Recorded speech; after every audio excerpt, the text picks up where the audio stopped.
What is a subtle sign that a person has been through some kind of shit in their life? The maturity with which they handle unexpected events, especially at a young age. Strange mix of pride and sadness when I watched the kid who was interviewed following a shooting outside a baseball game say that she already knows what it is like to be shot at, so she knew how to react. Not trusting people. You could be friends for years and think you're close, but in fact, you don't have the slightest idea what's going on in their lives. They could be staying up all night, being depressed, and tomorrow morning say hello with a smile on their faces.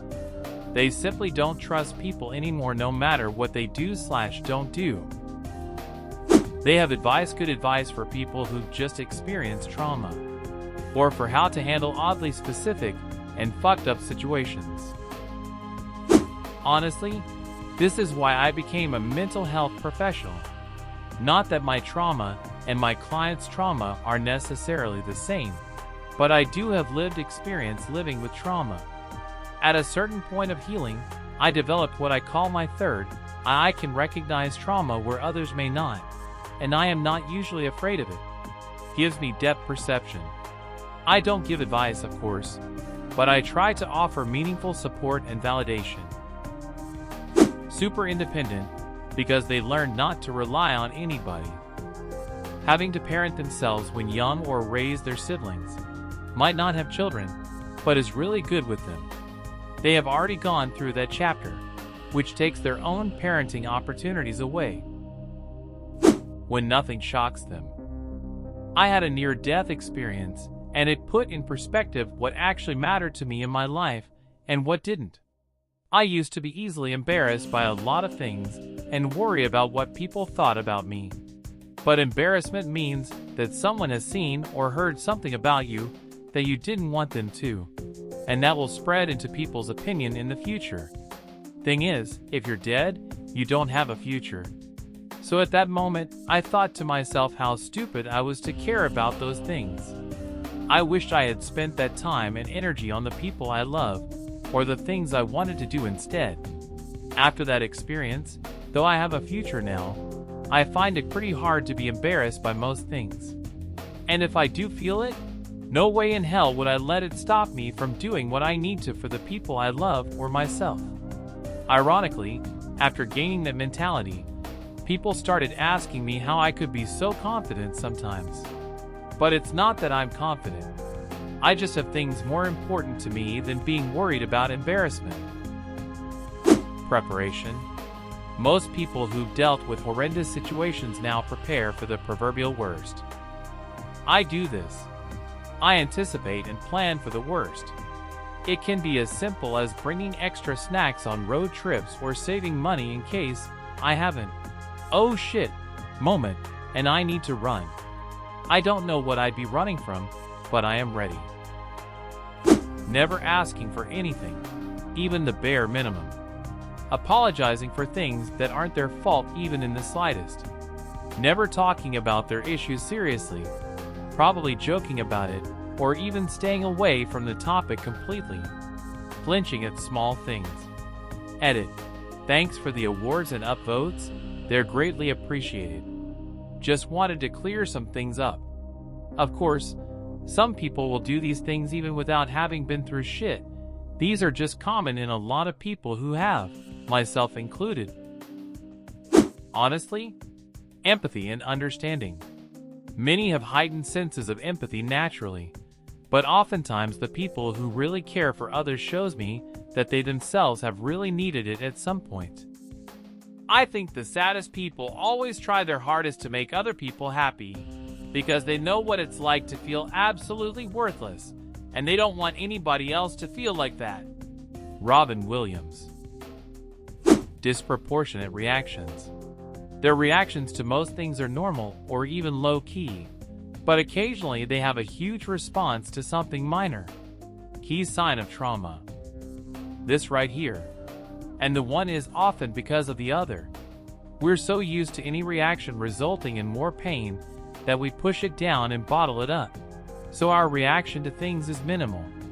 Then finally that one thing happens that's an inch too far, and you physically can't push it down anymore, and all that stifled emotion comes out at once over something trivial.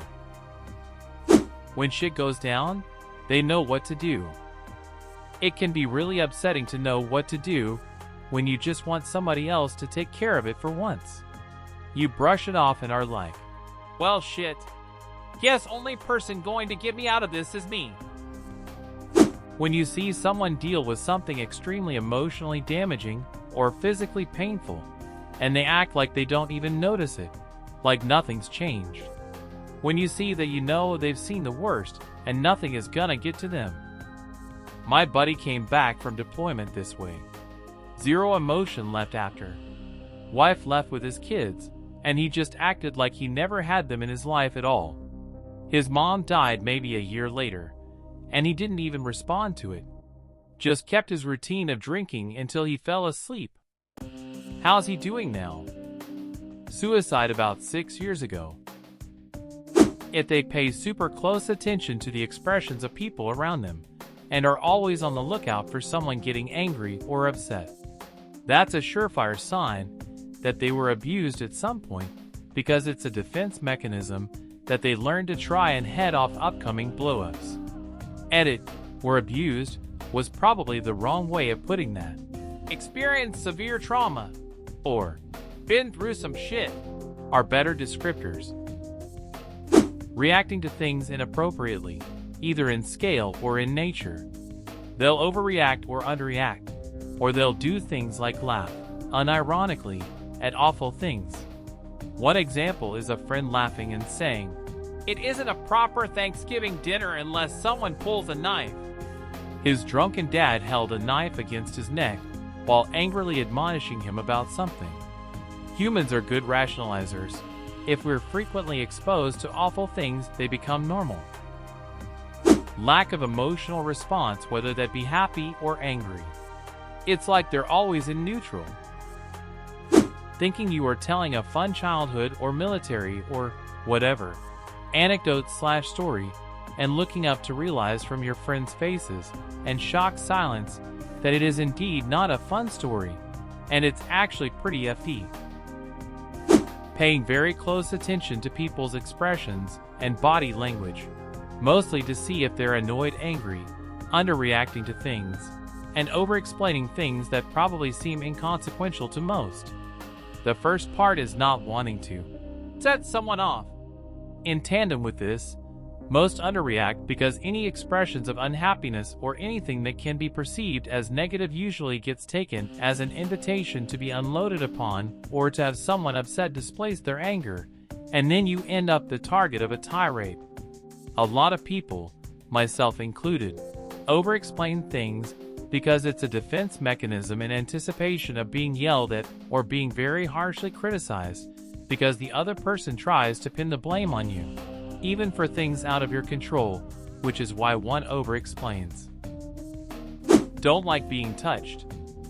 The number of times I have to tell people not to touch me is astounding, and it's so rare that they bother to remember. I really appreciate the people that only need to be told once.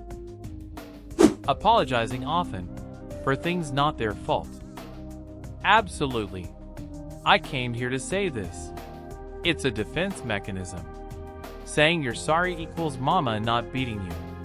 It bleeds into adulthood and becomes your go-to reaction to avoid pain. They almost never get surprised or shocked, or very easily startled. People who are very, very closed off. I've always known that I'm a really private person, but I've recently made the connection about why I'm closed off to such a degree. When you've been through some shit in your life, sometimes the idea of anyone knowing any intimate detail about you can be taxing and even scary. Empathy. Most people can't imagine themselves in your shoes until they are there. If they are particularly understanding, it's because they have been through this shit themselves, and give people understanding because of it. Sometimes, even when they want to, they can't cry. I have this RN. Whenever I get close to crying, my brain does a hard reset, and without wanting it, I think, "I'm almost crying, this is hilarious." And then, the moment is over. It's really something. Being able to put themselves in other people's shoes even in the worst situation, plus always feeling guilty about something.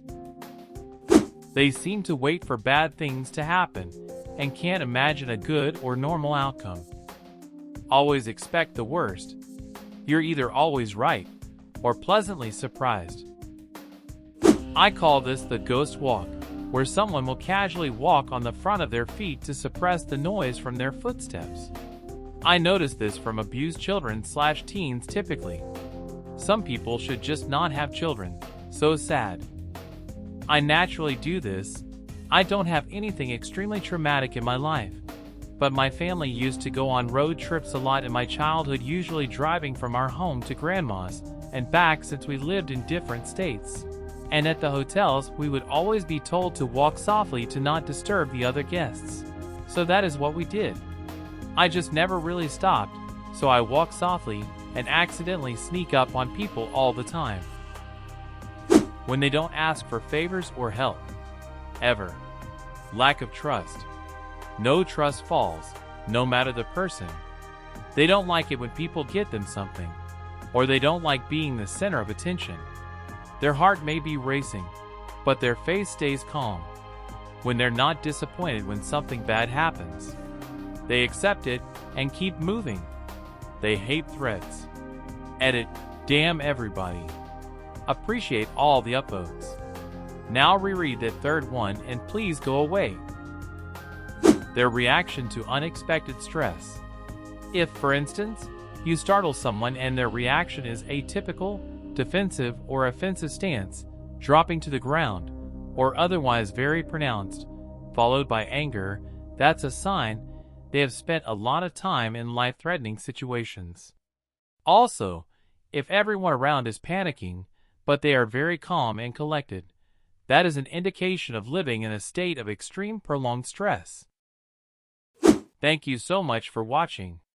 In the comments below, share a subtle sign that someone has been through a lot in life. And don't forget to check out our other videos.